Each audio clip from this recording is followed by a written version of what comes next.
individual conversations regarding fireworks, and I just want to kind of put out where everything is and get some idea of feedback. First, the current changes to the fireworks ordinances as they were discussed would not have gone into effect until July 7. So really, between July 7 and the New Year's selling season, there is some time to figure this thing out. There's nothing going to happen after July 4th for at least a few months. The discussions centered primarily around the limiting the sales to nonprofits, as we've all seen in the documents. And our most recent conversation was determining in some form what qualified as nonprofit service within the city of Fairview. How did we define that? And that's kind of how we left it. I know everybody's kind of struggled with what that is, but I think from our last discussion, we all understand we have to identify that in some way if that's the path we move down. Since then, I've had a couple of discussions with a few of you regarding the abandoning the nonprofit consideration in favor of a distancing consideration, opening it up to anyone who would want to sell and using that, limiting that by distance. A suggestion or an example, not a suggestion, an example would be opening the sale up to anyone, whoever comes in and gets a permit, they do, and then it would be limited within a 1 mile radius, meaning you could not be within a 1 mile radius of someone else already selling to establish your location, was how that came about. The staff's indifferent to it, as you know. It doesn't matter to us which way you go, but there will have to be some discussion. So rather than continuing to kind of go down the path, I just want to double check where we are, because we're going to start crafting this thing, and I'm going to just kind of put that out there and kind of let you guys discuss, or let me hear kind of out loud what those thoughts would be. We don't mind drafting 2 sets, a version that would include the nonprofit definition or activity definition, if that's the direction, or drafting a set of ordinances that includes simply the radius, the distancing. Again, staff's indifferent to it. We just want to kind of make sure we're going the direction of the greatest discussion. So with that, I guess we're just kind of open that up for a second and see what the thoughts would be.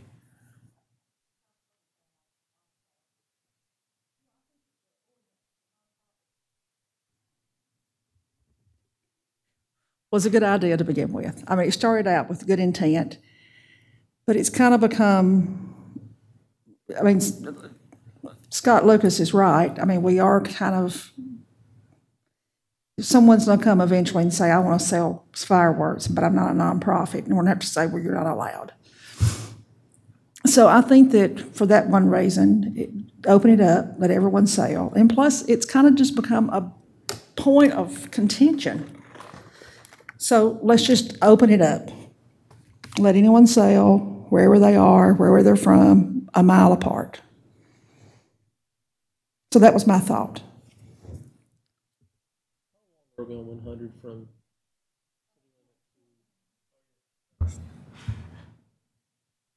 How far are we from city limits to county line on 100? What's that distance? Right at 10 miles. 10 miles, okay. I believe the 10-mile marker, obviously the 10-mile marker is out there, and I believe you go about 7/10 of a mile past that and you get to the city limit sign where the gateway entrance sign is coming in. I believe it's 10.7 on 100, and I believe it's right at 9 miles from 100 to the Dixon County line on 96. Now, obviously, within that, there are some considerations that there are going to be stretches where there's not going to be a space within 1 mile of another. So there will be some opening up of that, of course. But based on the conversation, our implementation of the nonprofit is obviously identifying the nonprofit activity and figuring out what that is. If you did it by distance, let's say it's a 1 mile radius, then the staff would establish that 1 mile radius in order of application date and time. Someone comes in, submits an application, we stamp it, so it's dated and time stamped. We know when that is, and then you go in the order of receipt and let them put wherever they're going to be until such time as someone infringes on the 1 mile. That'd be the only way for us to monitor that. That would be how we would do it. I still feel strongly about trying to help our nonprofits out as much as possible. And I think that the spirit of this ordinance at the beginning was to try to find a funding source or opportunity for our nonprofits here in the city. Well, since I worked for one for 14 years, I am too. Yeah. But I think this has just become, I mean, we have spent so much time on this and so much, I mean, it's been contentious, us even having discussions about it. So. But Deputy, I think that's our job, to get to the work, you know, of the city and to talk about issues like this. Contentious, I think to try to shore this ordinance up a little bit to benefit our nonprofits, I think is a noble cause.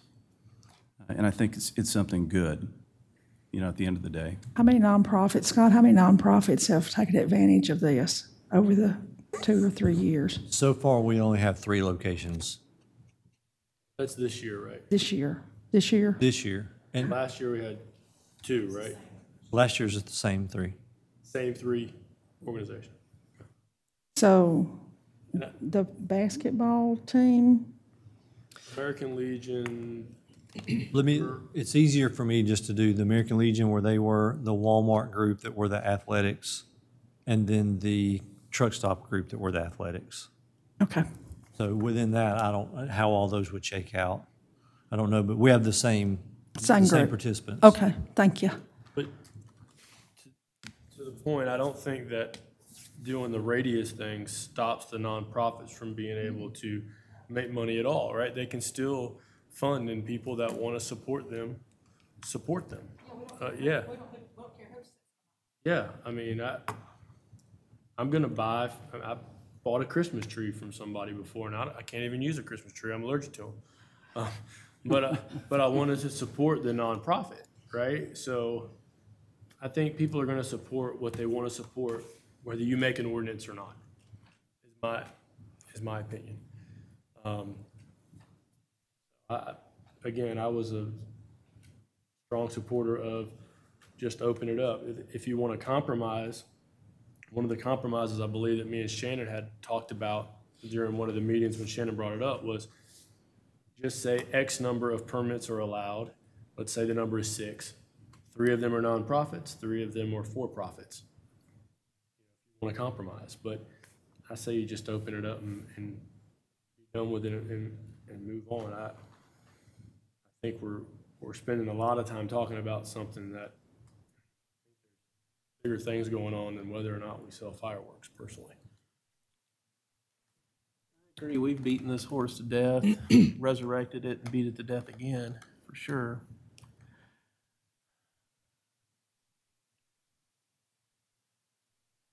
My belief is, again, wanted to help fundraising for nonprofits. And I would be willing to compromise if we had so many, because we know there's only so much of a stretch anyway. So it's going to be somewhat limited. If we reserve some for local nonprofits, however we figure out how to define that, then the rest are open. But I don't want, because some of these towns, there's 10, 12 tents, all different companies. I don't want them to snatch them all up and our nonprofits not have the ability to do it if they want to.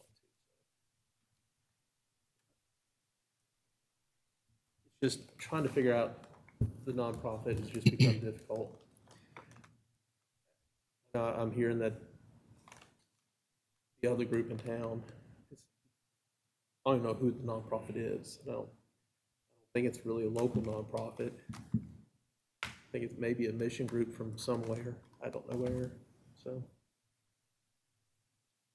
I believe that everyone seated at this table understands nonprofit, and I believe we've all worked for and donated to nonprofits, some of us more than others, and maybe some of us less than others.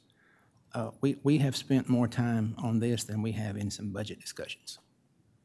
And I am ready to move forward. And I could support the distance option. So for our purpose, for staff purpose, because obviously it's not a vote, it's a discussion, I'll put one draft together that would be distance by radius and distance only. We'll keep the ordinances, the ordinance says, plural, they've had the first reading regarding nonprofit. If we can get an identification of what nonprofit, that function, get that out to everyone.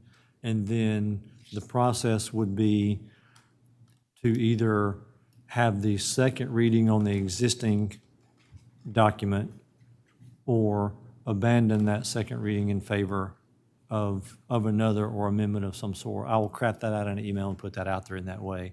So we'll craft both options for the board to consider if we can just get the identification of the function is our biggest thing. We'll make a stab at it and see what that is, but we'll have to identify what that is. And then. So I'm clear. One would be the draft to just identify what we already have the ordinance with the identification of what we consider a nonprofit. The other would just be simply based on radius, nonprofit or for-profit. Correct, is what I'm hearing, is where we are. To be more specific, it's defining the service the nonprofit provides. That's correct. Not the nonprofit. That's the correct. Service. I would like to look at an option of just a limited, just having a set number that will allow. But won't the mileage do that? Yes and no. I mean, we won't have any more than 10, and most likely way less than 10. Most likely, but if we say, okay, we're going to allow, say, 10 permits, whatever that number is, you can only apply for one. Any group can apply for just one, so they have one location. Yeah. Instead of having someone come in and get 6 locations, that way we can ensure multiple people are doing it and say, okay, we're going to reserve at least 3 or 2 for nonprofits through this date. Then if those are still available and no nonprofit wants to do it, then it can open up to anyone else. Something like that. I like that. Yeah. For sure.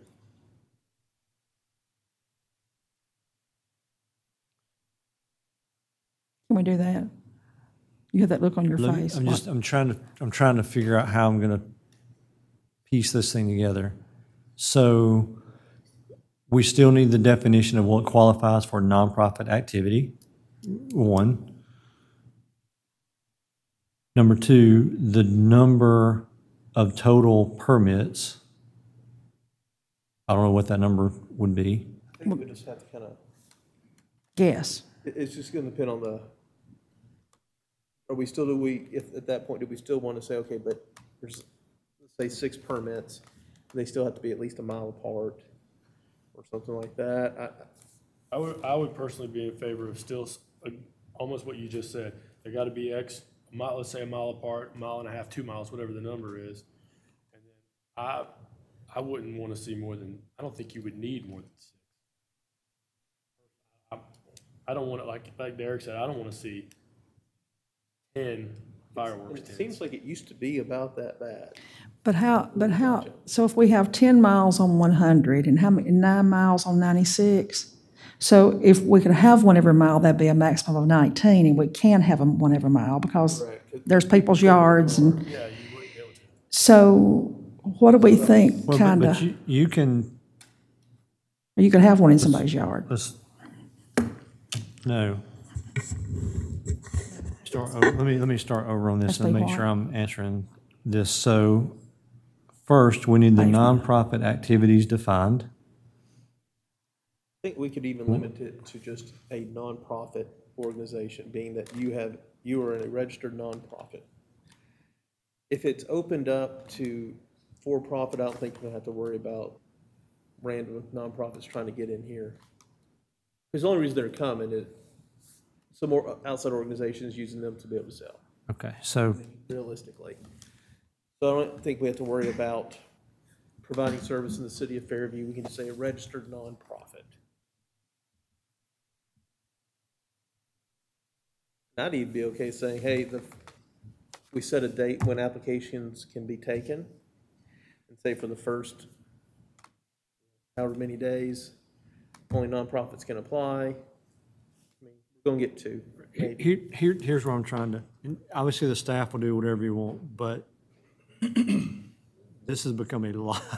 We just added a whole, this has become a thing. So, because if we do just the registered nonprofit, we're in the same argument we're in right now. Exactly. Well, they should have some kind of paperwork from the IRS showing they're a registered nonprofit. Agree, but that abandons the required to do Fairview. I understand, and that's part of the problem that we've had, is trying to figure out how to define that. That's what makes it so difficult.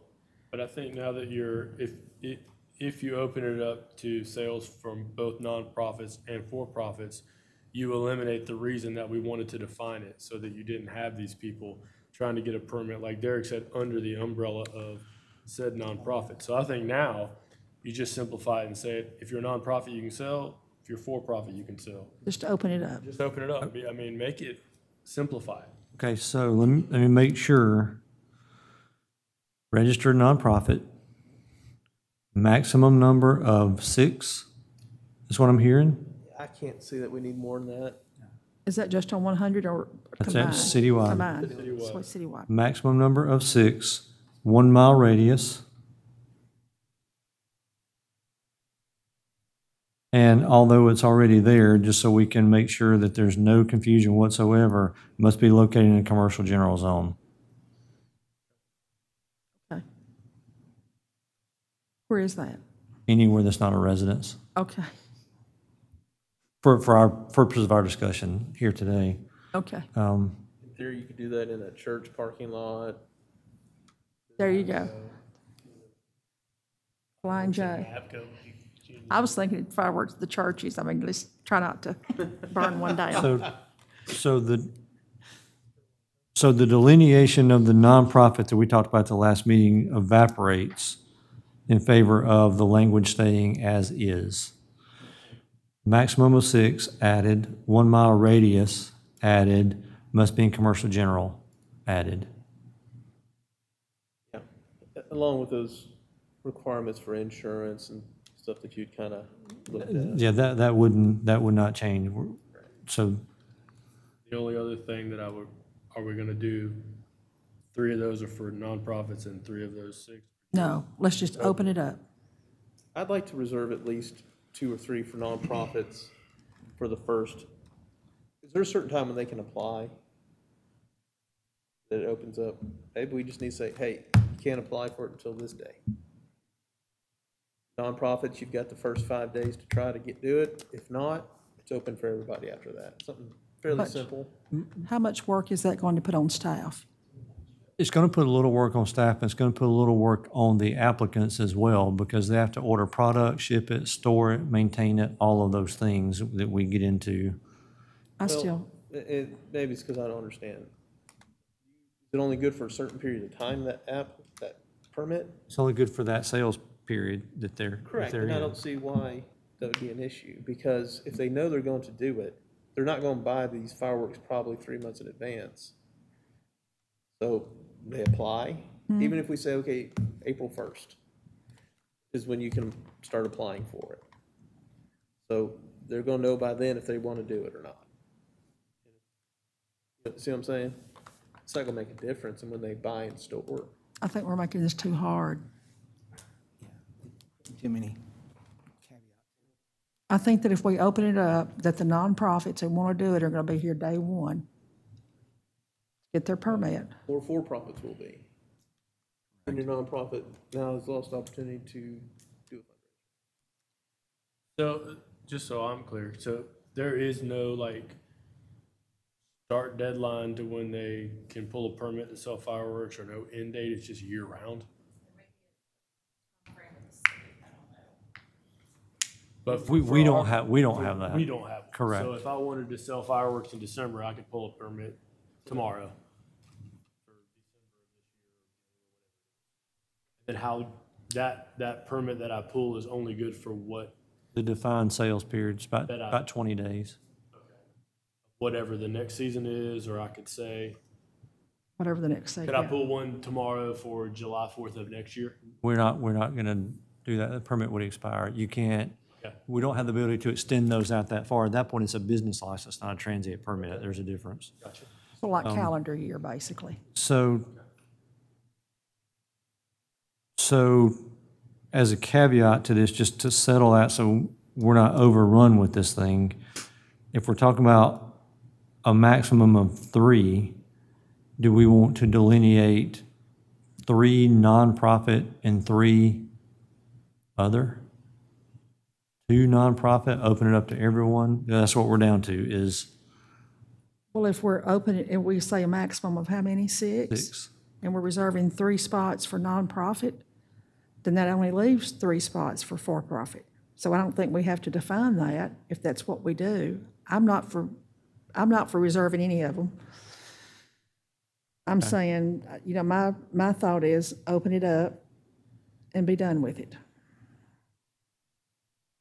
Decrease the opportunity for our nonprofits. I mean, that's what we're doing when we open it up.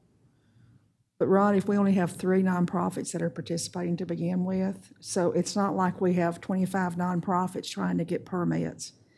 And I think our nonprofits, if they, you know, we've just now learned that they can come get their permit now to sell for New Year's or whenever the next season is. So I don't think we're limiting their opportunity. You know, now we've learned they have a wider opportunity to pull the permit. Well, we're allowing 3 additional groups to come in here and sell fireworks, which will decrease their profits, basically. I think that the city does not need to be in the business of trying to monitor, govern, or control, you know, profit levels for anyone who does a fundraising project. Marketing director. We had an ordinance for some time, though, doing just that.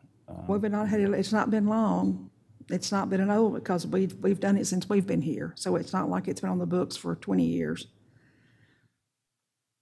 Look at it both ways and see what it. I'll draft it out, get it out to everyone, and it will be the highlighted versions of those, to all the things that's in there. So you'll get the big, long document, but what I highlight to you will be the important parts for what we talked about today. And then what I'll do is have that item, it won't be on the agenda at the next meeting, it'll be the first meeting in August, simply because of timing to put this thing together. And then we'll, at that point, everybody can just pull. It's easier to remove what you don't want to have than perpetually try to add what you don't want to add. So I'll try to add in there everything that was discussed, and when it comes vote time, whatever is pulled is easier than adding, if that Did makes anyone sense. even sell fireworks last New Year's? I don't remember seeing. I it. don't I remember don't seeing think any. so. No, I didn't see any. So really, we have a year to get it right, so. It'd have to be a huge rush. We do, but I just want to knock it off the list. So we'll take care of that way. So So 4th of July and New Year's, there are only 2 seasons. Okay. and thank you for all that. I know it's a lot of work. We're trying to dig through it, but as you guys know, we're pretty much everything we do, we're trying to get things done so it never had to be done again. Kind of think them through. So I appreciate everybody's just the work that goes into that, because what we want to do is not have to revisit them once we get there. Add something to the agenda to limit chickens. I have You can, although I did get I did get a request today for goats. goats in the city limits. Yes. I'm okay with goats. Will the goats kill dogs? Maybe I need a goat. Oh, drat. I almost hit a goat today, so. We're going to need to remove 10A from Yes, the sir. agenda 10, tonight. 10A will come off the agenda.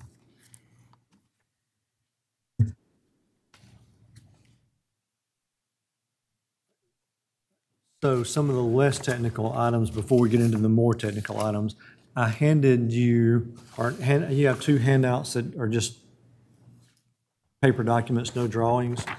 The first one of these says Chapter 4, Offenses Against the Peace and Quiet.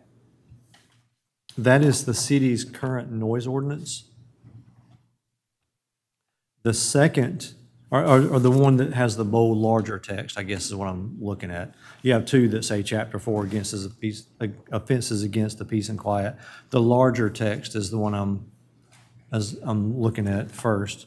The larger text document dated March 1, 2007 is the City of Fairview's current noise ordinance. That's what we have in force today. There are a couple of issues with that. It needs to be redone. It's not very well defined. Obviously, it's been on the books for a while, but we've worked on this thing for a little while, and some of the primary calls or concerns we get are noise late at night, specifically vacuum trucks and other things in the commercial areas, and I can tell you those vacuum trucks are allowed. I've been in City Hall in my office at midnight before 1 o'clock in the morning, particularly budget time, working on some things, and heard the vacuum truck in Doe's parking lot. The vacuum truck is allowed. So that was one thing. The other thing that we had was barking dogs, things of that nature that come up routinely.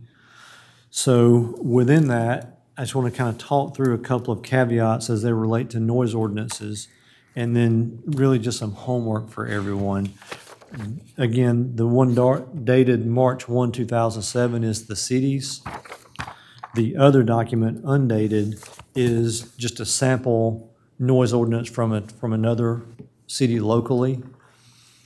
It's a little more detailed than our current one, but what I like to do is have everyone just take these with you, read them, and kind of highlight things you like to see in our new ordinance. The one that's not the city's is pretty well defined, but there are a couple of things that I just kind of want to discuss before we get too deep into the noise ordinance itself. First, one of the questions we get is construction on Sundays. An example would be residential construction in a subdivision, the apartments being constructed over behind the townhomes. There are municipalities across the state that don't allow construction, residential, or within so many feet of a home or residence on Sundays, regardless of time. So we need to think about that. That's a common request. So I'm not proposing an answer. I just know that it's a common occurrence that we get complaints about those on Sundays, and it is not uncommon for other cities in our region to not allow that type of work on Sundays. So just think that through as you read these documents. The second concern is a decibel level. As we've discussed, noise ordinances, as they relate to the grade of noise, can either be defined by decibel level, or they can be not defined and worded somewhat differently in the manner of inconvenience. If we adopt a noise ordinance or components of a noise ordinance by decibel level, that requires that each of our patrol cars would have to have a decibel meter. Those decibel meters, although they're simple mechanically, they also have to be tuned at each use, just like a radar gun or any other thing, to make sure that they're actually functioning as they should. You can test on site, just as you do a radar gun. Use a tuning fork for a radar gun, very similar to a decibel meter. And how much do those cost? Decibel meter itself, $200 a unit. Okay. We then need to identify, so many decibels within so many feet, so many times a day, that sort of thing.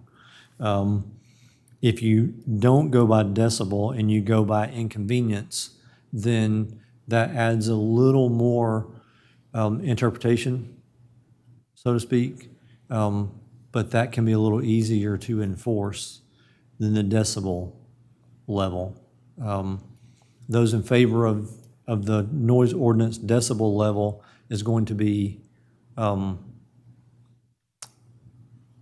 be problematic, because what's allowed to one person at 1 decibel is not allowed to another person at that same decibel. But so it doesn't lend itself to some flexibility. The number is what the number is, right? The other issue, or another last part of the decibel or noise level, is the time. I don't think the issue of a vacuum truck at 10 o'clock at night is as big of an issue as a vacuum truck at 2 o'clock in the morning. So sometimes you can offset the noise ordinance, not so much by the noise, but by the activity that creates the noise, and restrict it by those times. So again, let's take a vacuum truck as an example. The vacuum truck is loud, right? Now, if you were to go back and say that vacuum truck must complete its service before 10 p.m. or whatever the thing is on certain days of the week, then all of a sudden it's become less intrusive. Now, some of your shopping centers are going to come back and say, we can't perform that work during that time. You may need to offset that one day a week or make it to 11 p.m., whatever the thing is. Because I don't know that there's going to be any time of day that you're going to be able to run a vacuum truck in the shopping center across the street that is not going to exceed a decibel level noise, be it 12 o'clock at night or 12 at noon. So in those instances where the inherent activity is going to be loud, we're likely going to have to assign that by time rather than by decibel, because there'd be no time that would pass a decibel meter. So in those, we'll need to look at that.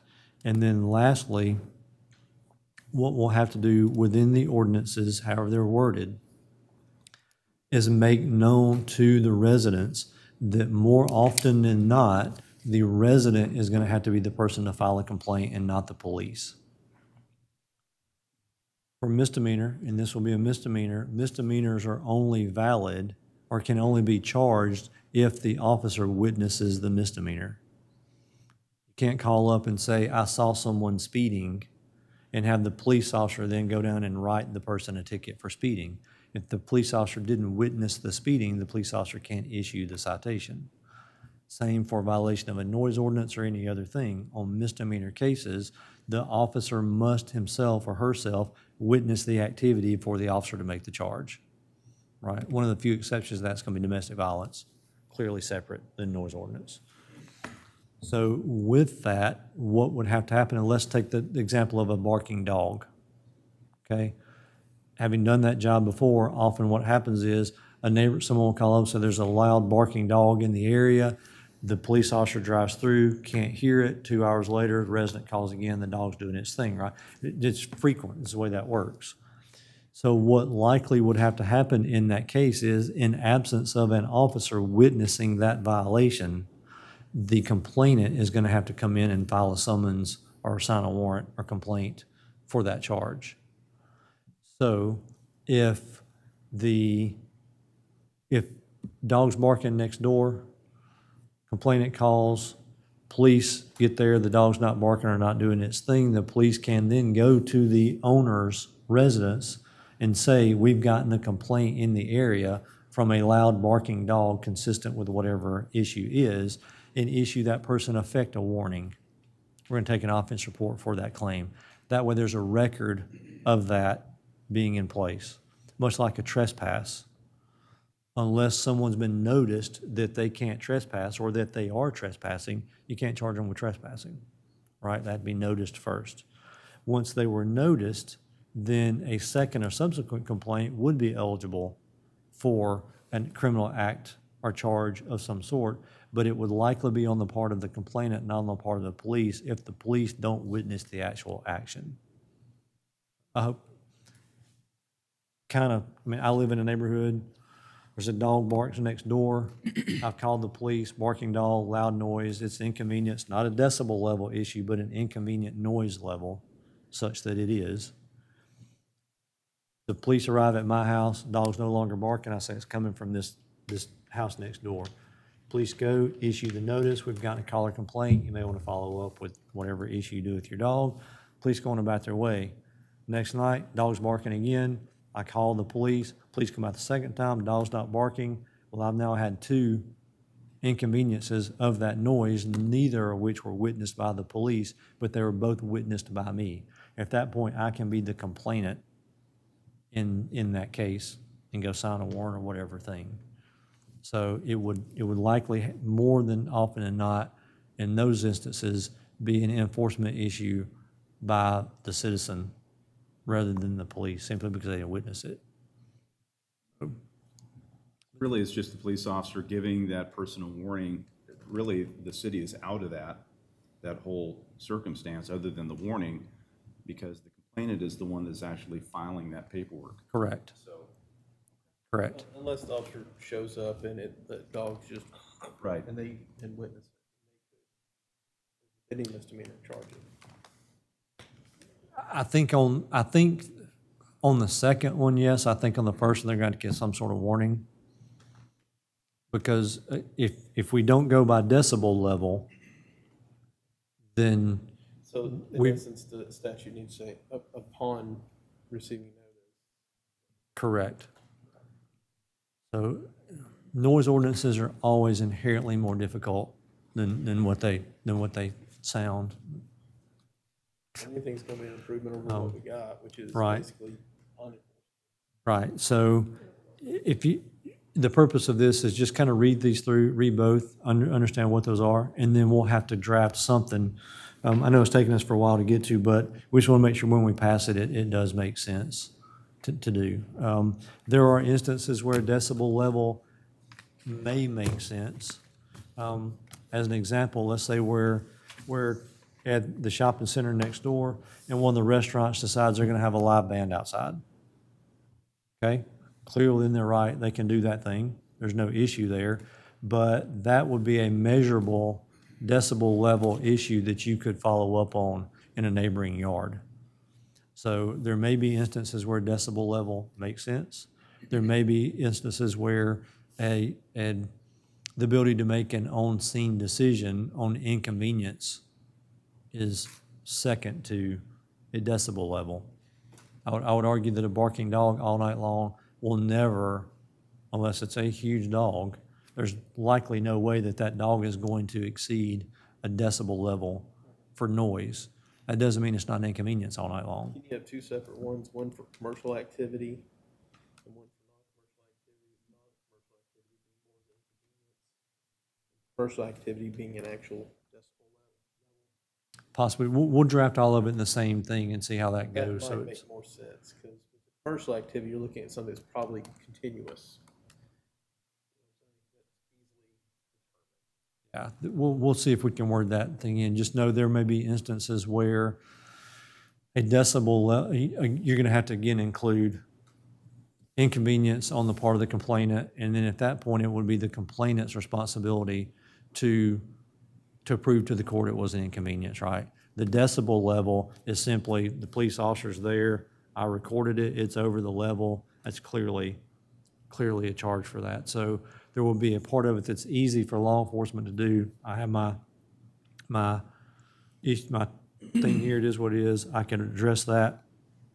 But a police officer responding to a barking dog, that's going to have to be interpretive by who is inconvenienced by that thing, much like a harassment or any other case would be. You're going to have to be able to assert what that is. And would it be different for inside the industrial park? Because in essence, that's... Industrial parts included in here already as activities that wouldn't include that. So compressors, air whistles, those sorts of things that you're going to have to use as a part of that. Manufacturing has a different threshold than. Yes? There are provisions in here for industrial.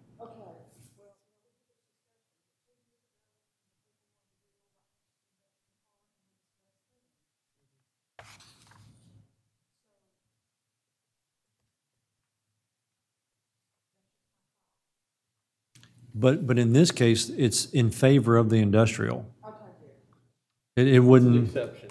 Right, and when I say that, when the industrial is included, I mean industrial has a greater level of threshold, noise, inconvenience, those things simply because of that nature, and then your zoning would have to do that.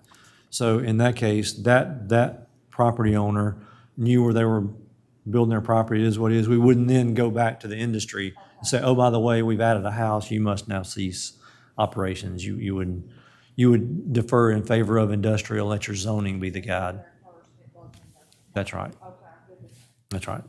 But if you these are just for homework again, hours, similar, see what makes sense, what doesn't, kind of highlight those, and then we'll put something together, all of it that kind of works. Okay, those were the easy ones. Now the more difficult ones. One of the items I have in front of you is a print-off of a cluster mailbox. This is simply an example of what a cluster mailbox looks like. We've all seen them, but just so you know. You may recall, we've had discussions recently about the Postal Service requiring cluster mailboxes in newer subdivisions and newer subdivision phases.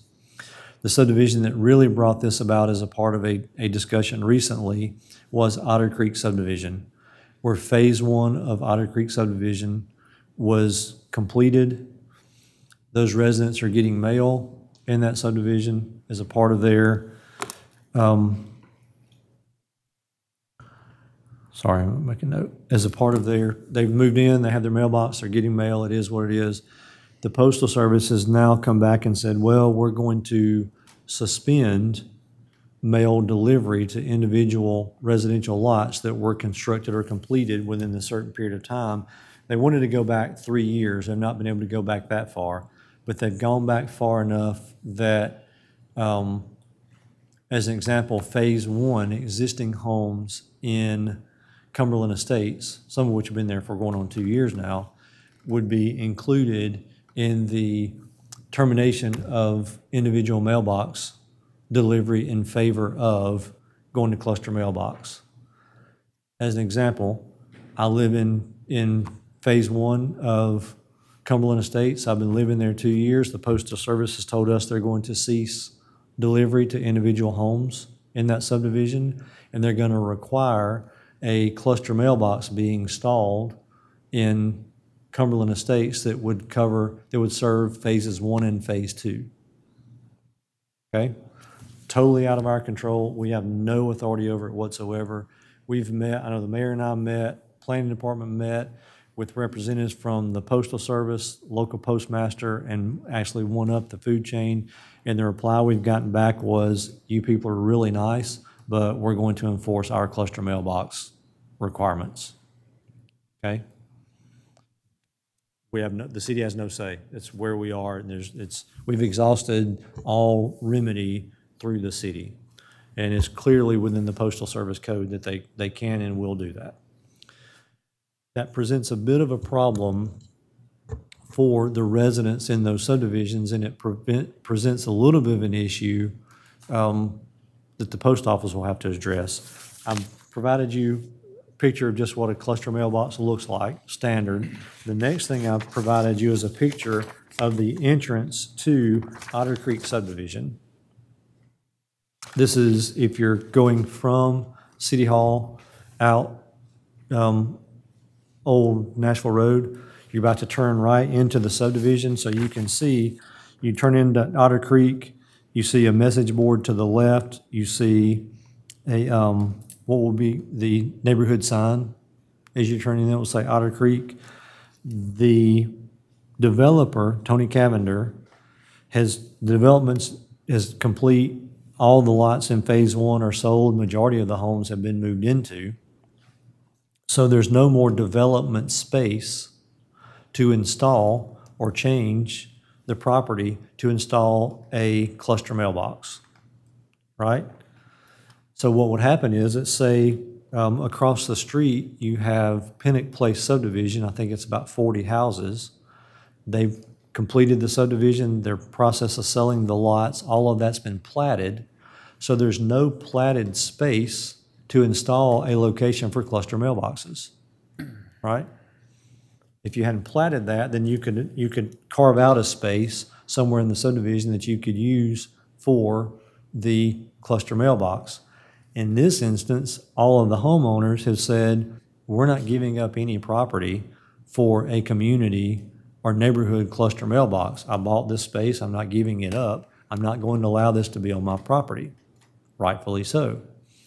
The only other place that you could then install cluster mailboxes would be in the city's right-of-way. If I'm in a subdivision and all the lots are sold and all the work has been done and they're saying we're not going to deliver mail to these, then they've come back and said, well, the post office would approve a cluster mailbox at the location I'm showing you. What they're talking about is basically in between the street and the neighborhood sign, a little off to the right of the neighborhood sign. Basically, you see a neighborhood sign, you come over about 15 feet and you see a small post stake about 2 feet tall. That's roughly where they're wanting to install the cluster mailbox. Now, keep in mind, that's at the exit of a subdivision and the main road off of Old Nashville Road into the subdivision. So no person, no agency can install anything in the city's right-of-way without the approval of the city. In this instance, the city is you, the Board of Commissioners.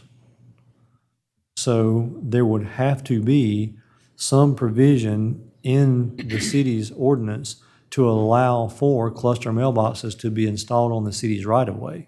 Outside of that, if the city just decided we're not going to grant that, then that's going to be between the post office and the resident as to how they get their mail.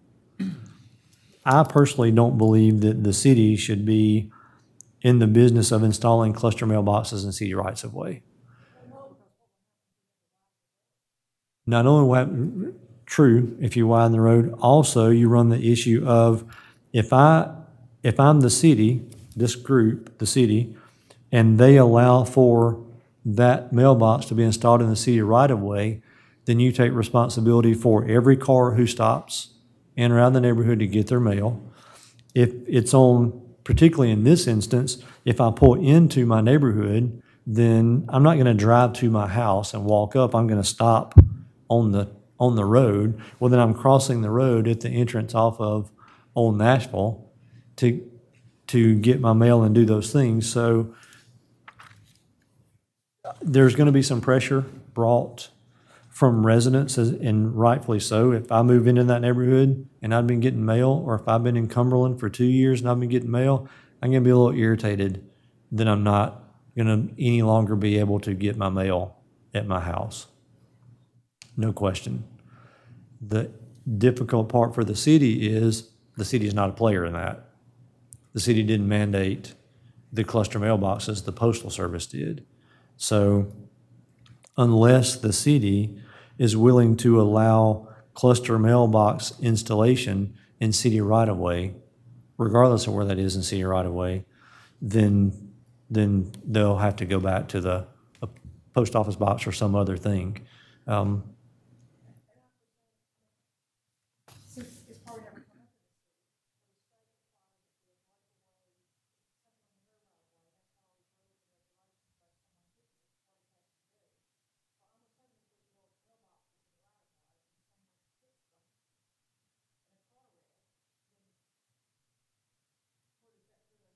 Sure. I mean, it's something in the right of way, obviously.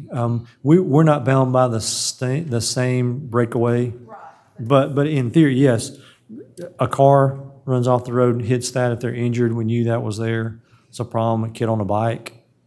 You know, if it's not ADA accessible, we didn't do a curb cut. Someone trips on the curb. Someone can't get to it safely because of the distance. So there are a whole variety of reasons that this is problematic for the city if you install. Is there a sidewalk right there? I don't think there is. There will be. There will be a sidewalk there. As a matter of fact, if you look to the right, you'll see the advertising sandwich board there. There's a sidewalk just below that. Now that sidewalk will make its way out around the corner and to Old Nashville for about 100 feet. But that doesn't do anything for that. Mr. Cavender, I talked to him today, and he's pretty frustrated in that he's attempted to work to find a way to install a cluster mailbox location somewhere within the subdivision. At every turn, he's been rebuffed by the post office for one reason or another, and some of it valid. Tony's working. He's trying to assist in some way. Post office, through their regulations, not so eager to assist. And now we've gotten down to, we can install these here. This is where we, the post office, would approve these. The problem is everywhere the post office would approve them is in city right-of-way, which is problematic for the city. No lot to buy, that's the problem. Can they not build them in phase two and install them there? The problem with phase one and phase two is already, the lots are sold. All the properties are there. Everything you are is still in the right-of-way. Phase two it is sold Yes. already? So, or in the process of being sold. Well, he's got to figure out where to put phase two as well, then, right? Tony doesn't have to do anything. Tony's doing this work simply as an offer to try and help the residents who bought homes in there. So Tony, to his credit, is working really, really hard to assist people he has no obligation to.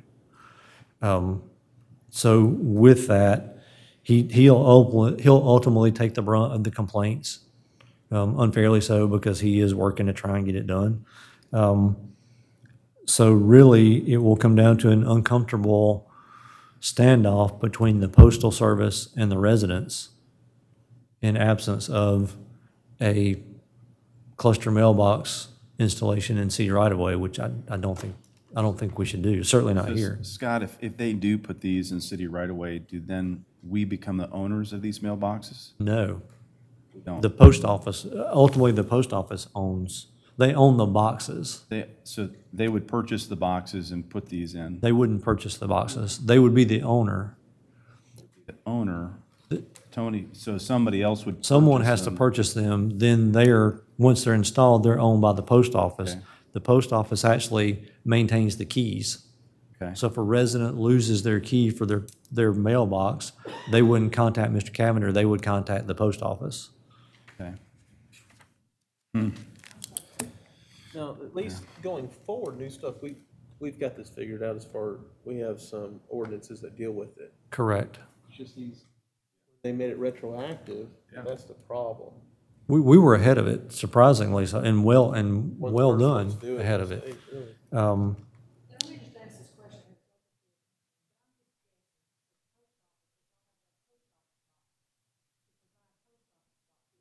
Probably not.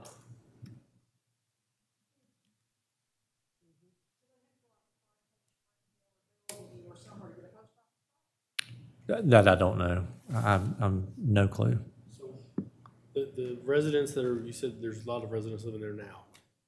What point did they stop getting mail at their homes the way they're getting it right now? Is there like a time frame in the postal office, or is it already happening? I don't think that mail delivery has stopped. I think it's continuing until, obviously it's not going to continue perpetually. They're going to stop it at some point. They'd already told the residents their mail service is going to cease. I don't know what that date is.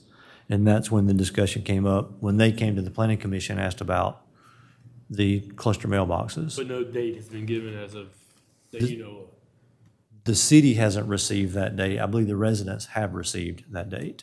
What's, No. And in Otter Creek, I'm sure in Otter Creek they've been given the date. In Cumberland, when the mayor and I and staff met with them, they had been going through, we sent them all the plats for all the existing phases. And they told us that these places are going to cease to have their mail delivered. Now, I'm sure they'll communicate out to those residents somehow, some way, a date. States probably doesn't know. I'm sorry? Hey, Brandon, go ahead. Just Otter Creek has never. Okay. They're having a hard time registering to vote.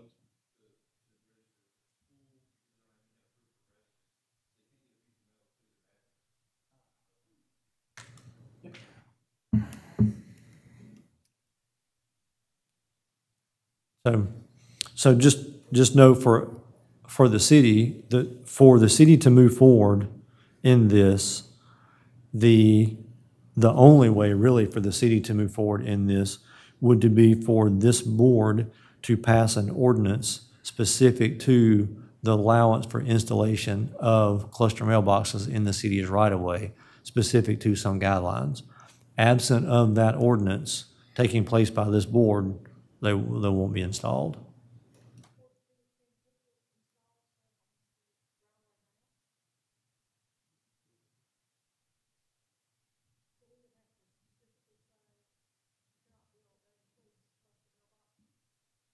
The ordinance would be specific to cluster mailboxes, Would it be specific to this location? specific to all cluster mailboxes. And, correct. And within that, there would have to be some guidelines, because let's say this board wanted to do that. Okay? Let's say this board decided that we do want to install cluster, or allow the installation of cluster mailboxes, right? Well, for the city to agree to do that, there are several things that have to be considered. ADA accessibility, sight distance, curvature, road type, lighting, all those things. Is there a street light within so many feet? Is there a curve within so many feet? What's the elevation, the slope of the road, up and down, sight distance, all those things. Let me ask you So- this question. Otter Creek has a homeowner association. Or, I it's, assume they do, I don't know. Brandon, do you remember? I think they do. Until a certain number of houses and all that stuff. Could we deed over a portion of our right-of-way to the homeowner association? Doesn't have to be a big sliver, just enough to do that. We can deed it to the homeowner association, then it's on them to figure out what they want to do. Not our anymore, so liability's off us at that point. You could. A couple of things that take place with that. Obviously, number one, you have to figure out where in the city's right of way you want to do that, and whose house is in the mailbox in front of. Because in reality, all of your right of way fronts a home. So If it's a question of, we're at the point where we're saying, okay, we gotta figure out how to get these people mail, then I'd rather at least put it on the homeowner association. Say, here you go, you can have this land, y'all discuss, y'all vote on it, y'all figure it out. It's out of our hands at that point.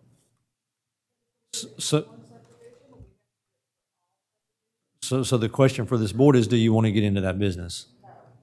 No, I'm not. I thought you said we have an ordinance going forward, though. We don't have anything going for it. No, sir. I thought That's we the, passed them out as far as how it has to look and some of those things. we're talking two different things. That's in the subdivision regulations, and Yeah. the subdivision regulations require going forward that a location for a cluster mailbox is delineated within the new subdivision going forward. It even requires parking, accessibility, lighting, garbage. So on the planning commission side, for everything going ahead, the riddle has been solved. More than, yes, for the ones we have before us. How many is it that we have that we know? It's Pembroke, Otter Creek, Cumberland Estates, There Cry-like, or whatever it's called now? there would be the Crowlite subdivision, Otter Creek, Pinnock Place, Cumberland Estates, Wynwood Place, Whispering, I can't remember the name of it, over on Cumberland, Pepper Tree Cove on Horn Tavern. So let's call it a half dozen. So, and then I don't believe all of those are going to have an HOA. So there's not going to be an ownership of that. So Well, I think all of those have they might because of the common space.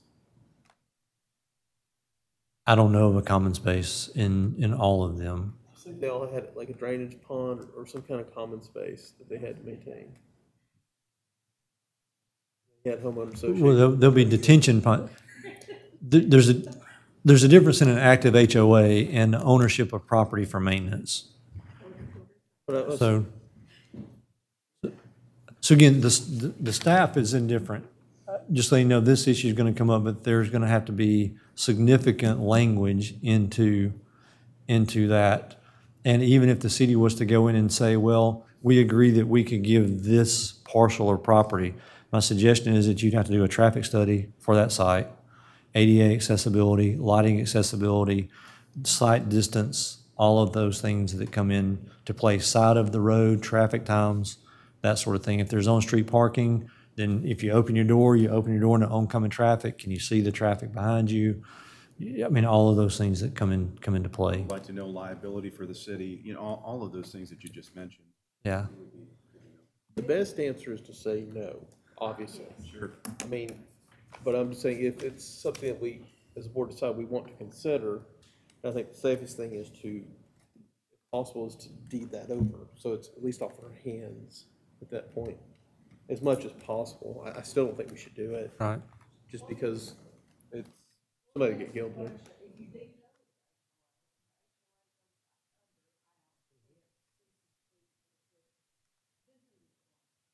Not our problem.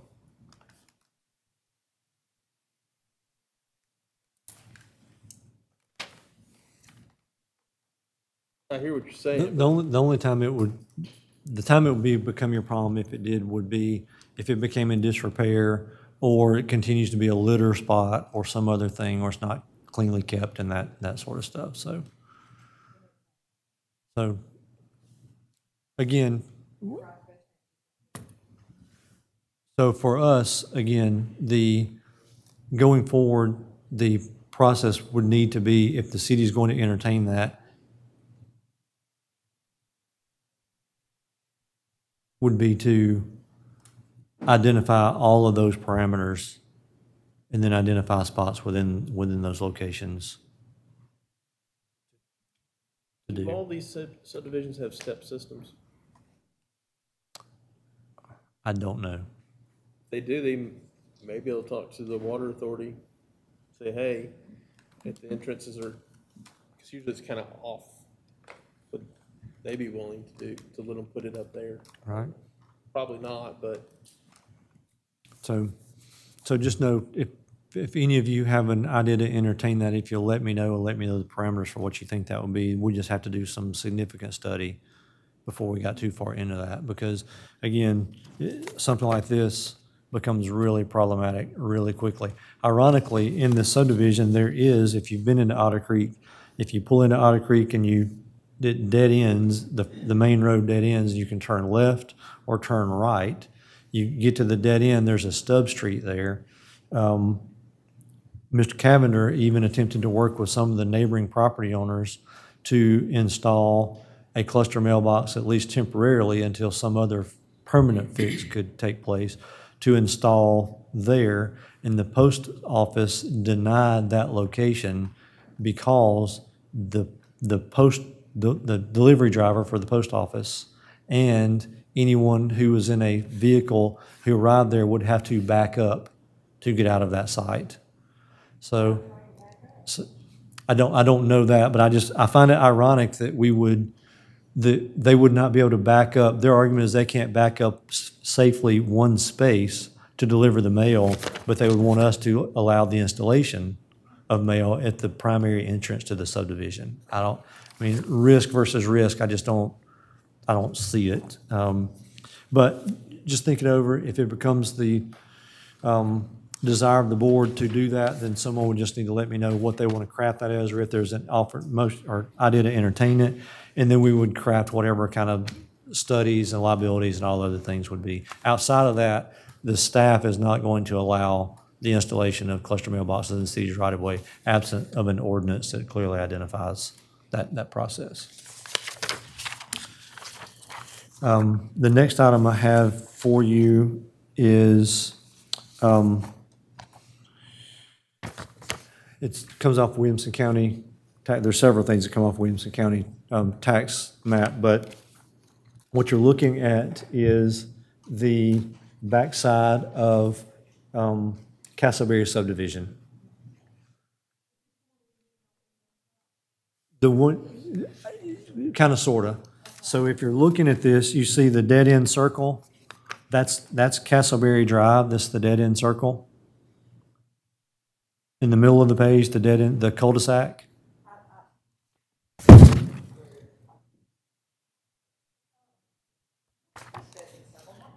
So the cul-de-sac is Chessington Drive. Just below that, the road to the left is Aidenboro. To the north, Commissioner Rainey, to the north, you see the open space. There's one that says 15 acres, I believe. It's 11.04 marked in the middle of the property. And just above that, those two parcels are the parcels that were discussed for rezoning that makes their way back out to Crowcut. So those are the ones you've been getting the emails about, and both of those did not make it out of the Planning Commission with a favorable recommendation.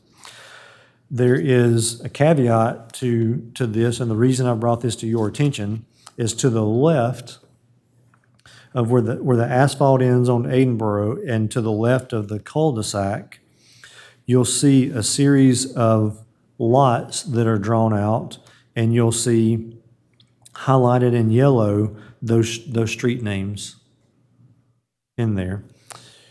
The developer, the owner, wants to develop those lots. Those lots are already platted, and that property is zoned properly as a part of Castleberry subdivision. So there would be no rezoning for those few lots, and there would be no provision for the city to take any action on this development, except for something I've not been doing this a long time. I've never seen this.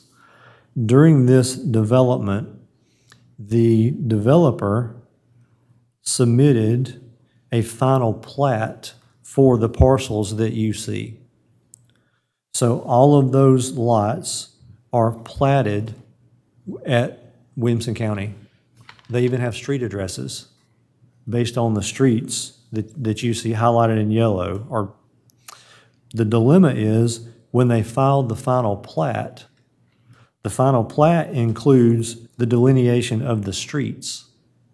Even though they're wooded, there are no streets there. It looks exactly as it is on this map.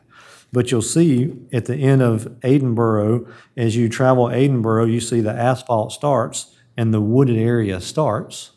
I mean, asphalt stops and wooded area starts. That wooded area that are roads typically would be owned by the developer until such time as the work was complete, and then it would be platted to the city. In this case, it's already been platted to the city. It was done in 2006. I have a copy of that attached to this. So here's the dilemma as it relates to the developer wanting to do work on this property. They can't. The developer wants to develop these lots in some form and build homes on there and sell those. The problem is the city owns the platted roadways. Okay? We actually own the platted roadways. So what you see as highlighted in yellow are the roadways. Even though there's no roadway there, the city owns that parcel as if it's an asphalt road.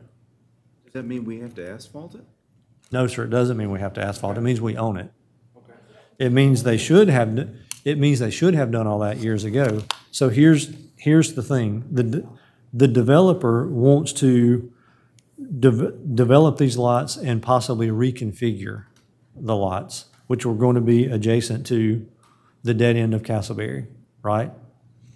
In most other circumstances, had they owned the property and it be zoned, they could go in and do that work. No issue at all. They can make their way in and do those things. The reality is, everywhere that's a road is owned by the city. Okay? That property that's the city for our purposes is no different than the middle patch of woods in Bowie Nature Park. No one can go into Bowie and cut a tree. No one can go into Bowie and take a leaf or plant something or remove anything. That is city-owned property, all governed by the city. In this case, the developer can't get to his lots via the city property because he can't drive on it and he can't clear it. Okay?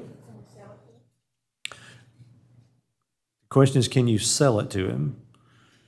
You could sell it to him, I guess, if you wanted to. You'd have to vacate the rights of way and list the property for sale. You could sell it to him, but if you sold it to the developer, then you would be selling them the road, and then they will be able to go in and access that property to develop. So the purpose I'm telling you this is when the developer comes forward and wants to, and I've already spoke to the engineer on this yesterday, someone is going to have to come to this board, the BOC, and request that either the city vacates these roadways, gives them back to the developer, so the developer can do the work and build the roads, or the city is going to have to authorize, contract with someone to build the roads to city standards such that they can then go and access the lots to build on the lots. The third option that we don't do anything? The third option is you don't do anything. There's no requirement that you allow anyone to clear for the roads. There's no requirement that you vacate the right-of-way. There's no requirement that you do anything at all. You can just simply keep it, you can just simply keep it as is if that's the privilege of the board. So possibly, we could.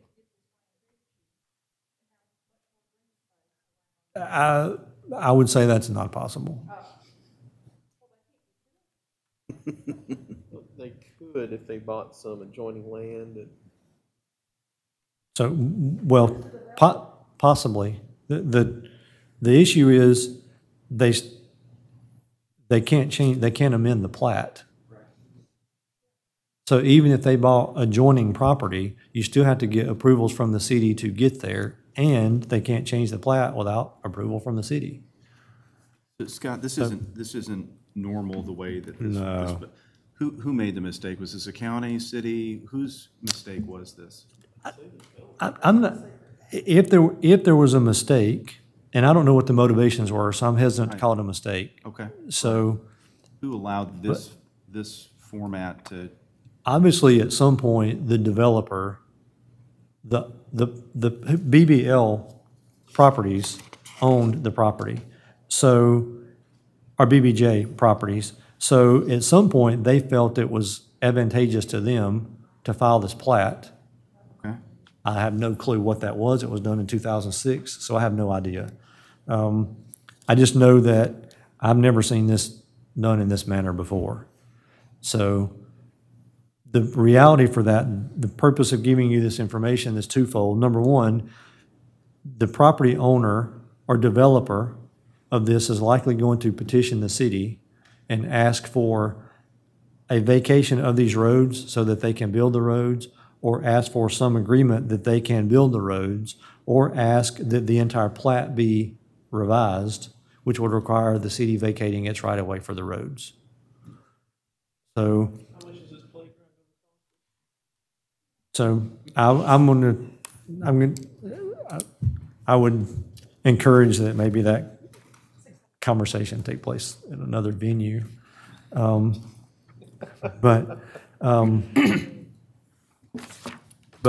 just know that if the developer comes and wants to develop these lots, there's no way that they can access them without formal written approval by vote from the city or amend any of this. So effectively, these lots, as they are platted, are undevelopable without express written permission via vote of this body regarding some change to the ownership or use of these roads. What advantage to the city to get to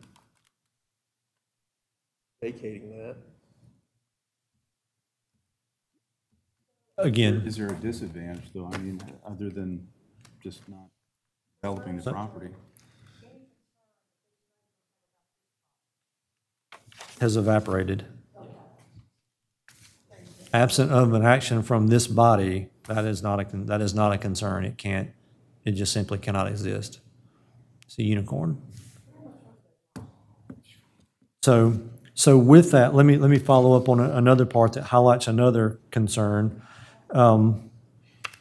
that can be remedied going forward, but under our current regulations right now, and keep in mind, when a final plat is filed, that final plat is in fact final, okay? So this parcel, this road property that you see highlighted, and more so highlighted on the next document, I've highlighted in yellow, it's the same thing, it's just the plat, not the tax map. Everything that you see highlighted in yellow is the same thing highlighted in yellow before. is city property. It's not even on the tax roll anymore, okay? That was in effect at the time the final plat was filed. Final plat's filed, it's signed off on by the city, it's filed, we now own that. No one recognized the city owned that until last week when this issue came about, okay? You may recall we discussed at a work session recently the idea of the acceptance of property and the extension of bonds being done at the BOC level, not the Planning Commission level, right? Very important that we do that. What we've learned since then, if you look to the left of the document, the plat that you see, you won't be able to read this. I had to pull it up. The names don't matter. But the top left signature that you see is the property owner, where the property owner has to sign the final plat. The signature below that is the surveyor. The bottom signature in the left is the secretary of the Planning Commission in 2009. Okay? Right now, and that's okay, that's the process for it. And again, the names don't matter, but under our current regulations, a final plat requires signature by the chairperson of the Planning Commission, whoever the chairperson of the Planning Commission is, and the secretary of the Planning Commission, whoever the secretary of the Planning Commission is, once all of the work has been completed and staff asserts that it's been completed. Okay? This work's been done the right way, it's done this thing, on and on and on. The staff agrees that the work's been done, it's completed the way it's supposed to be. Once that's done, the chairperson of the Planning Commission signs it, the secretary of the Planning Commission signs it, the developer then takes this off and files it, okay? So now, who owns it? The city. But there's been no formal recommendation or no formal action by the BOC to accept the property, right? This is, in this case, it works in the city's favor. In every other case, it works in a disadvantage to the city. So my suggestion, or what will be my suggestion as we go forward working into these things, is that for a final plat acceptance, the final plat acceptance would require the signature of the chairman of the Planning Commission, so that the Planning Commission understands that this work has been done. It's signed off on by the chair of the Planning Commission. The second signature would be the signature of the city manager, whoever the city manager is, by vote of the BOC to accept the plat. So in this case, this would go to the Planning Commission. The Planning Commission or the staff recognizes this is complete as outlined in the regulations. Chairperson signs the plat. Then the plat would go to the BOC. The presentation will be made to the BOC. All of this work is done. It's complete. It's the way it should be. If you vote to accept this tonight, you would vote to accept ownership of these properties, yes or no.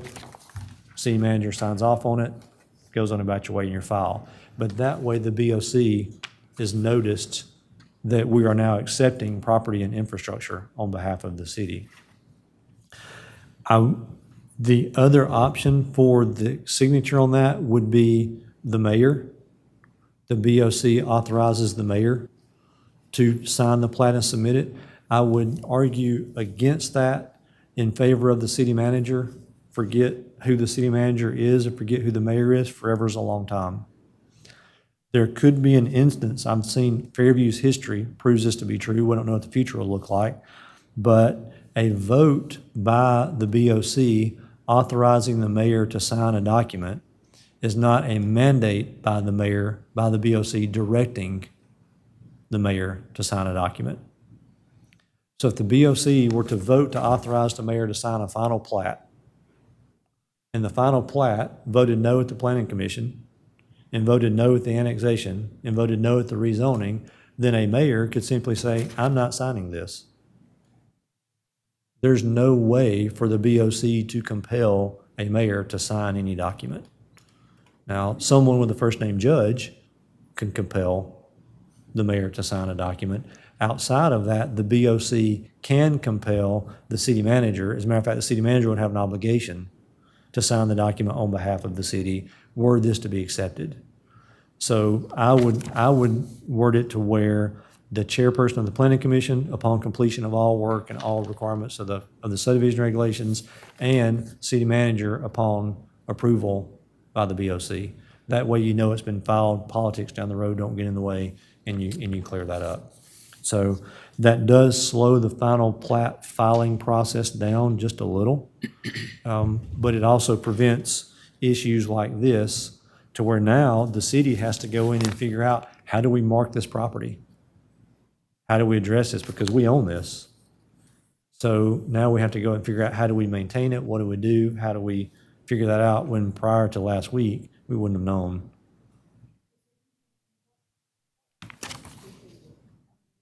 Small nature park. Keep in mind, the city only owns what is the street. So at this point, I can't find a use for it. I mean, do they have an HOA now in Castleberry where they own the street? So would we give it to them and they'd give it right back to us after? There's no giving it to them. There's Or no, I say deeding it or whatever, would they do the same thing back? Would we? I If mean, we vacated it, so they can then build it. Right. Once they build it, it's a plat, well. there is no no replat. replatting. that's what I'm saying. So So- would they own it? We wouldn't have who would, It- it needs to be repaired and everything else. So let's say you vacate the right-of-way. You're gonna have to vacate that right-of-way and give it to someone, Right. okay? Say it's the person who owns all these lots, okay? Well, two things are gonna happen. Either they're going to develop these roads as they are drawn and sell the houses as they are drawn. If that option takes place, then the city would have no reason to vacate the right-of-way. The city would simply contract with the developer to build the roads, subject to the city's regulations as they would any other time, and you just move forward, right? So if you vacate it, then they own it. Well, my suspicion is the next thing that would happen is they would amend this plat, the roadway, the lots, everything that goes in. They would want to go and amend their plat, relocate roads, relocate houses, relocate things, and then bring that back to the city. So if the city decided that this is what the city wanted, then the city would need to grant through contract, construction agreement with the developer to build the roads and do the things to city standards. And the city's already said, this is what we want, this is what they approved. This is what was approved, yes. So absent of that, if the city said, we're not doing anything, then no one has the ability to cross this threshold and remove a leaf from what is the city's. So no one can go in and build this thing except for the city. So my suggestion would be, if someone came about and the intention was favorable by the city to see these homes built in this manner, then you wouldn't vacate the right-of-way. You would simply contract with whoever to construct the roads and all infrastructure to the city standards as there would be. So if the intent was to allow the construction. But the golden rule, as we've said, sometimes the golden rule is not do unto others as you'd have them do to you. Sometimes the golden rule is he who has a goal makes the rules. And in this case, that applies to this property. So there's that. Put a cluster mailbox on it? We could. So last couple things I have for you. This that came off the tax map, Elrod Road. The parcel in the center, the 9.5 acres, parcel 2103, is owned by the city. That the city, through a series of events with the Brownlee Farms subdivision that was to be in 12, 14 years ago, whatever the number was, you may recall that, or you may not recall, but a part of that agreement was that the city owned some way, shape, form of this parcel was to install soccer fields, playing fields, all sorts of things that would come in as a part of the agreement with the developer at the time. Since that time, and that was a PUD, the PUD's expired, it's been long expired, we've gone about those ways. The city ultimately determined that this property was of no value, and I have to agree it's of little value. That is a very low spot. Everything that's not water, but to the right, you see that low grassy area, it's just marsh. There's not much you can do there. So much of little value is it that at some point the city, roughly 5 years ago from what I can tell, attempted to jettison the property and give it to the county. The county, when I got here, I asked for a list of city properties because I was trying to figure out what we have and what we don't. And it wasn't a city property and it wasn't a county property. The city had quit claim deed the property to the county, but the county didn't want it, so they never filed the quit claim deed. So I had Mr. Hall go retrieve our unfiled quit claim deed from the county, so we now own it again, even though we didn't own it, but we did own it, but nobody wanted to own it at all. So I'm not going to consider that it's not worthless. It's just not of any value. There's no water, no sewer. I would say something that's worthless, something of no value could probably added value. Fairview Dog Park. So within that, honestly, it probably represents more liability than anything else. That said, there is one piece of the property that could be of some value. You'll notice that on the page you have, there's a blue line to the right, or green line, blue line, I forget what color I used, that's in marker, that runs parallel to Dice Lampley Road. Looks like this. There's a line drawn right here. Look on the next page. I gave you 2 pages, I'm sorry. Flip to the next page.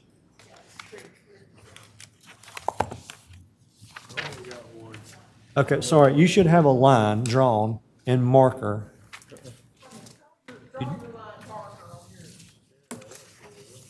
Sorry, forget what I said, you don't have that. Sorry, I had too many going. If we were going to draw a marker line.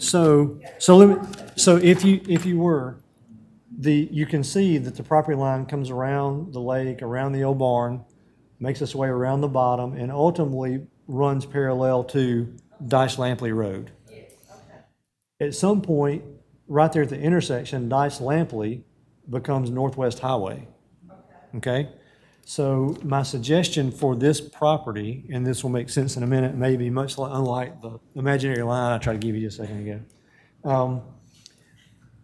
My opinion is we need to go in and have a surveyor come in and survey the piece of property, this piece of property that would bring Northwest Highway over to the bottom corner. I'm showing, I would extend this line up this way. I would extend up this way to here. Okay.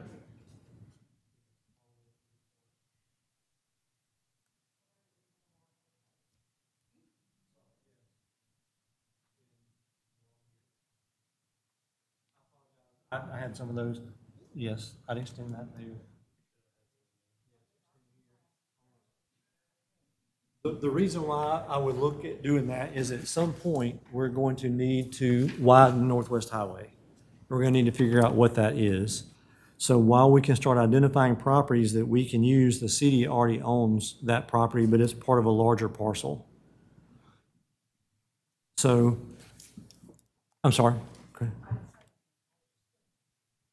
So I would survey that small piece of property out so we could widen what is currently the right-of-way for Northwest Highway and start attempting to identify what Northwest Highway is going to look like long-term.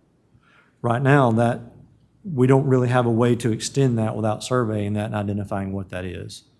So I would get a cost for surveying that and move that line over so we can start assembling Northwest Highway for the longer term. And the next item I'm going to show you is going to kind of help move that along. But I think we need to acquire our own property and remove it from this parcel.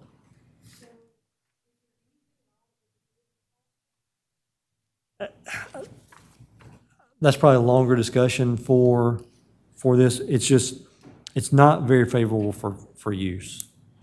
I'm not gonna say there's nothing we can do with it, but that's gonna take kind of a longer term plan to see what there is. Most of it's lake and most of it's low. So could we identify a use for it long term? Likely so. As it exists right now, the contractual use for it is athletic fields for Brownlee Subdivision. Doesn't identify, that's what they wrote it up as. So given the fact that that subdivision is long expired, we would need to find something for that. But I have a couple of ideas for some uses, but I need to get that out to the board in kind of a different.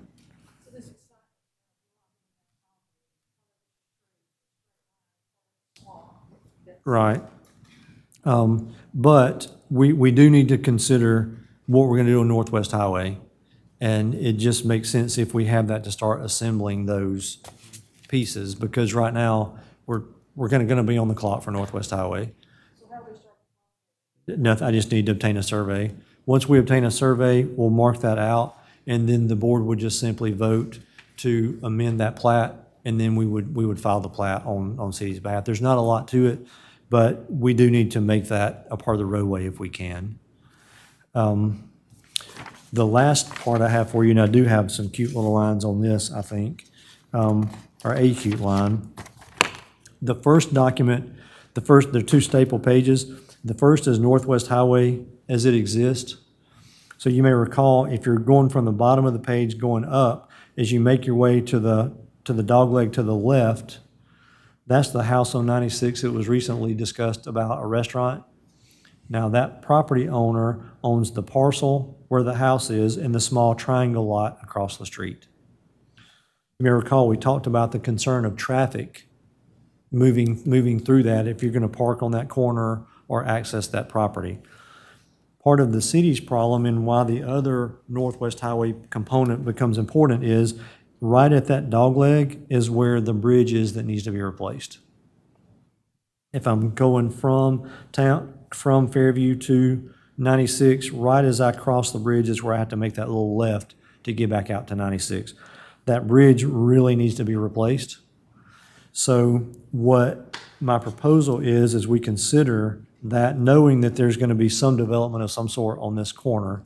If you look at the next page, what I would like to do is have the city consider looking at trying to obtain the property between the green line that I've drawn and Northwest Highway.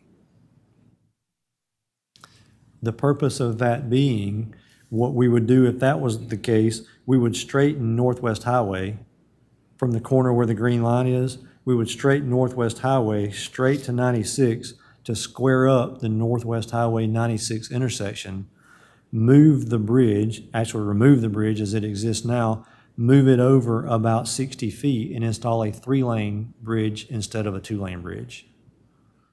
We have to replace the bridge anyway. Forever's a long time, and it seems that we would be better served to make that a 3-lane bridge utilizing 2 lanes right now, in the expectation that at some point down the line, Northwest Highway would be widened to 3 lanes. Growth models being what they are.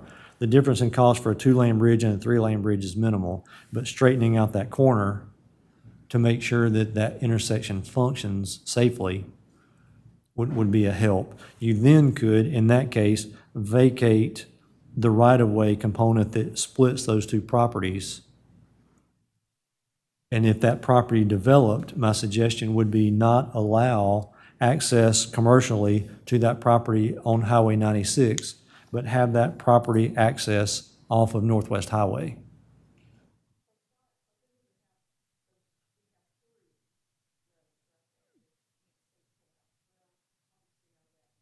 The Northwest Highway intersection on 96 would go away. Right, but it would come over with a green.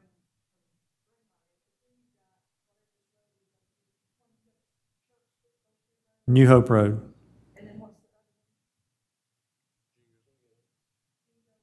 Right?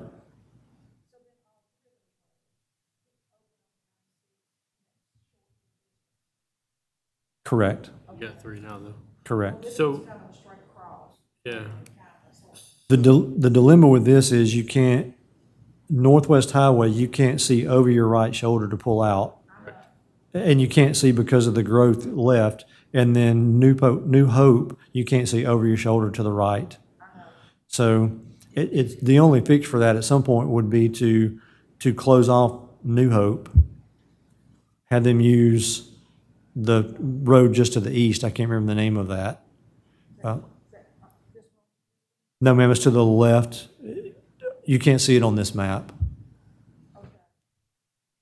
so question, if you were to do that, the two properties below where the guy wanted to build the restaurant, what was it, 2 acres and then the 5.2? Right? So would their property then extend to the new Northwest Highway, or their driveway would just extend? to Their the new- their driveway would extend. So their driveway would basically go through city property? It would connect to, correct, it would connect to that, yes. Much like a driveway and a subdivision does.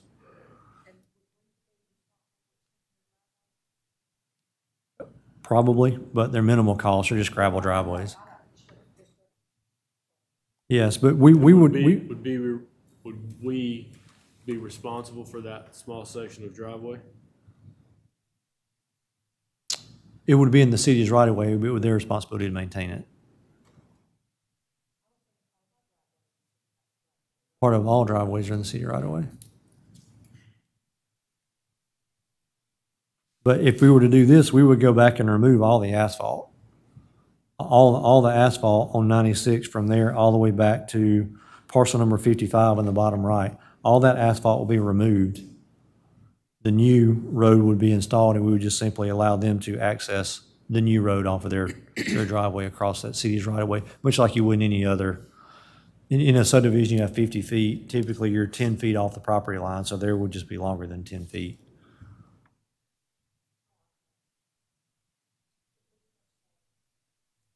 We just need to, as we start talking about capital in roadway and investments and planning and other things, this is one of those sections that is going to cost a little bit of money. So while we're talking about if we're going to make investments in Chester Road, some of the others, while we can't afford to go out and rebuild all of Northwest Highway or all of Old Nashville Road, there are some improvements we can make that need to be made now. If we have to replace the bridge, it just does not make sense to replace the bridge in its existing location.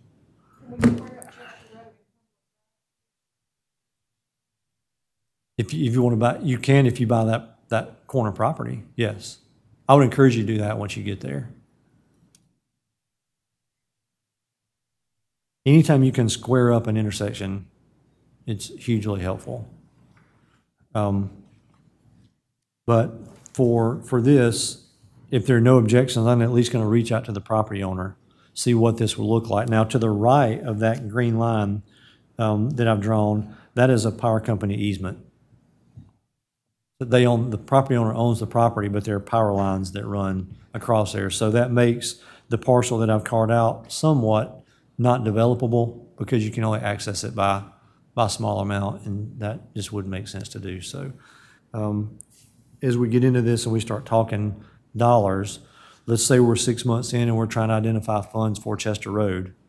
We know we have to replace the bridge on Horn Tavern. That's easy. You just replace the bridge, widen it to standard. You have to do the whole road. But Northwest is a little different in that we need to replace the bridge and really realign this intersection. So while we're doing it, it seems to make sense mathematically to do those projects at the same time. So back to the house that wanted to be the diner, he has no driveway at this point. He has a driveway on Highway 96. I mean, on Northwest Highway. Right. So you're looking at roughly 210 feet from where the current road is over to the road you're proposing. So we would essentially give him a 210-foot driveway. Well, he wouldn't be able to use this anymore. That's what I'm saying, but his house is here, Yes. so he's gonna have to access the green line, right? Correct. So we're gonna essentially have to build him a driveway from here to here. It's basically, according to this, roughly 210 feet. Yes. Lots below also. But they're not nearly as far, theirs wouldn't be as far away because of the angle of the thing. I'm just playing devil's advocate here. If I bought a house and didn't want a driveway on it, and now all of a sudden the only way that I can access my house is a 200-foot driveway. Devil's advocate the other way, Sure. he has 1,000 cars a day driving 15 feet from his house.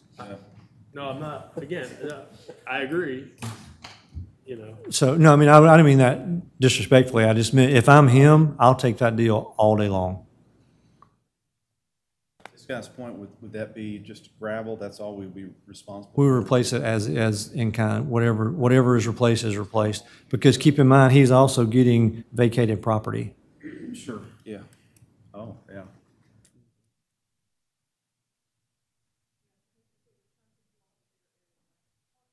Correct. His property's not split in two anymore. Yeah, we would vacate all that asphalt there that borders his property.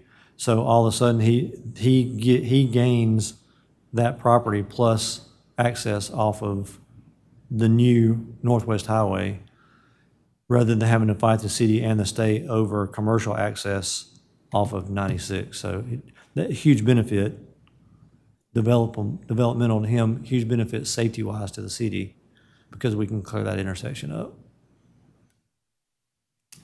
So yes, he would have to extend that driveway to some point, but even if we needed to assist him on that, that's minimal cost to us. So I know that's a lot. We have a lot going on, but as we talked before, once we get into the technical side of the things we're doing, all the easy work of the last couple of years have been done. Now the work starts, and we just, it's going to be this way for the next 2 years, maybe 3. So thoughts, questions, ideas, concerns on any of that at all? Thank you, as always, for getting here early. I know that's an inconvenience, but it sure does help.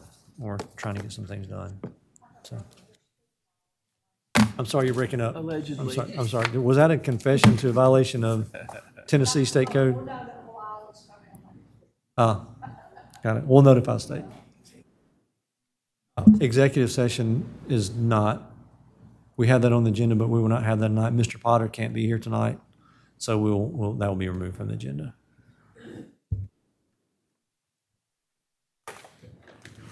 I didn't mean that to come on.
Ms. Johnson, will you call the roll, please, ma'am?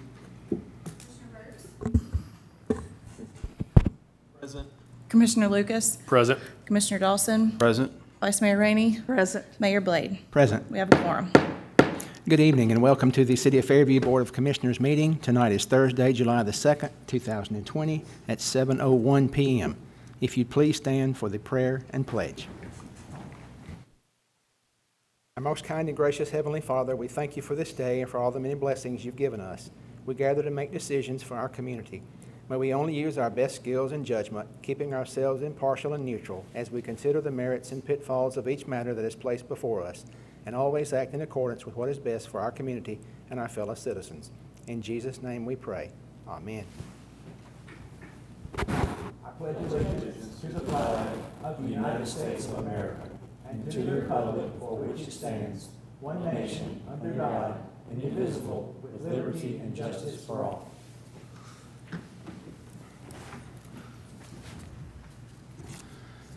Fourth item is to approve the agenda, and we need to delete 10A. Motion to approve amended agenda. Second? Motion by Vice Mayor Rainey, seconded by Commissioner Dawson. Is there any discussion? Hearing none, roll call vote. Ms. Johnson? Vice Mayor Rainey, Aye. Commissioner Dawson, Aye. Commissioner Lucas, Aye. Commissioner Burks, Aye. Mayor Blade. Aye. Motion passes. Item 6, citizens' comments. There are none tonight, Mayor. Thank you, ma'am. Item 7, public announcements, awards, and recognitions. We have none. Item 8, staff comments and monthly reports. City manager report. Mr. Collins. Mayor, members of the commission, just one item for you tonight. As you recall, when we adopted the budget for this year, beginning July 1, we did have some concerns from projections from the state regarding revenues, particularly revenue decreases, shortfalls for the new budget year, and some anticipated shortfalls for the budget year that ended June 30. I can report to you tonight that on our general fund sales tax, both local sales tax and state sales tax, we ended the year with an uptick of about $75,000 above where we projected. So our sales taxes locally have held. Our state street aid dollars, we did see a reduction in those. We think we're going to be accurate in our projection of roughly $125,000 decrease with state street aid, but so far our local sales tax appears to be holding. We just want to kind of give everyone a quick thank you in the community for shopping local, thinking about our businesses as they clearly have. We should also want to welcome all of our neighbors who have come to Fairview and shop for whatever reason, but it certainly helped us. We have a small budget compared to some of our neighboring communities, so every dollar that they spend to come here to assist us with those sales, whether they feel more comfortable here or whether they prefer shop here, we appreciate them being here. That makes a big difference in our budget, and we'll absolutely respect that by making sure we continue to provide as much service as we can for the dollar that those taxpayers, whether Fairview or other, afford us as they shop. So that's what I have for you tonight. Thank you, sir. Yes, sir. Item 9, consent agenda.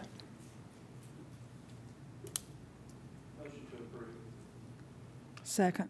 Motion by Commissioner Burks, seconded by Vice Mayor Rainey. Any discussion? Hearing none, roll call vote. Ms. Johnson? Commissioner Burks. Aye. Vice Mayor Rainey, Aye. Commissioner Dawson, Aye. Commissioner Lucas, Aye. Mayor Blade. Aye. Motion passes. Item 10, old business, we have none. Item 11, new business. A, open board seats. Planning Commission, we have one unfilled seat, and I believe we have an applicant, Emily Sinyard. She's present tonight, Mayor. Okay.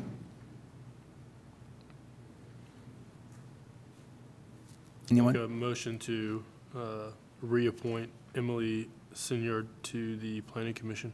It would be an appointment, not reappointment. Oh, excuse me, I'm sorry. I'll second that. We have a motion by Commissioner Lucas, seconded by Commissioner Dawson. Is there any discussion? Hearing none, roll call vote. Ms. Johnson? Commissioner Lucas, Aye. Commissioner Dawson, Aye. Commissioner Burks, Vice Mayor Rainey, Aye. Mayor Blade. Aye. Motion passes. Ms. Sinyard, welcome. Congratulations. Item 2, Parks and Landscape Board, 2 expiring seats. Neil Rice is seeking reappointment, and Megan Grimaldi seeking reappointment. Motion to approve both.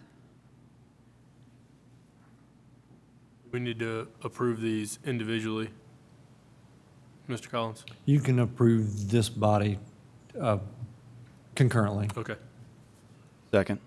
I have a motion by Vice Mayor Rainey, properly seconded by Commissioner Dawson. Is there any discussion? Hearing none, roll call vote. Ms. Johnson? Vice Mayor Rainey. Aye. Commissioner Dawson. Aye. Commissioner Lucas. Aye. Commissioner Burks. Aye. Mayor Blade. Aye. Motion passes. Item 3, Board of Zoning Appeals. We have 1 expiring seat for which we do not have an applicant this evening.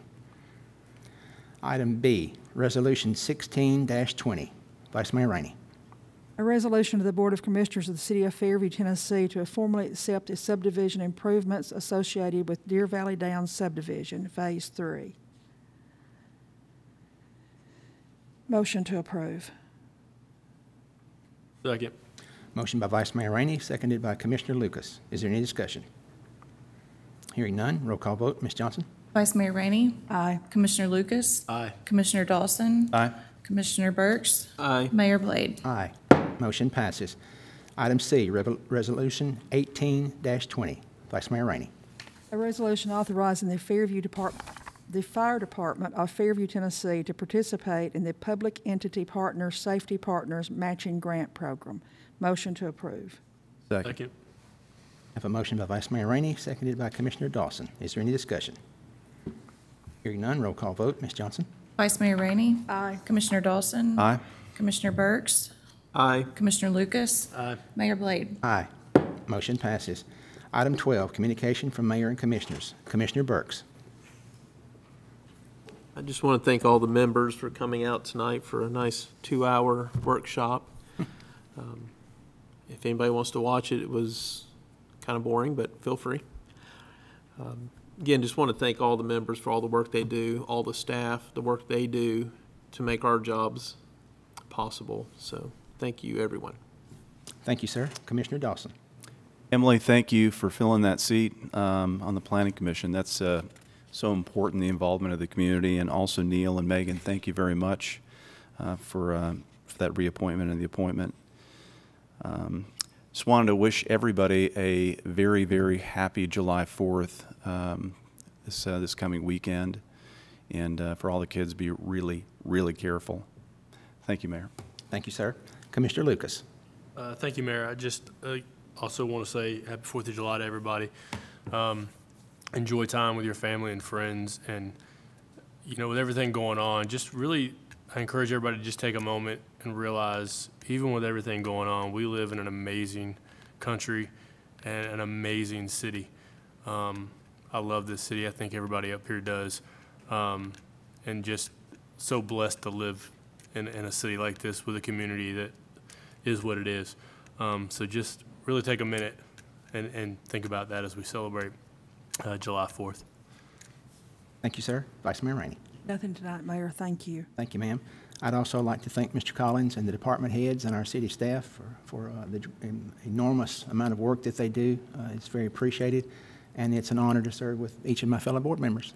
On that note, I'll entertain a motion to adjourn. Motion to adjourn. So moved.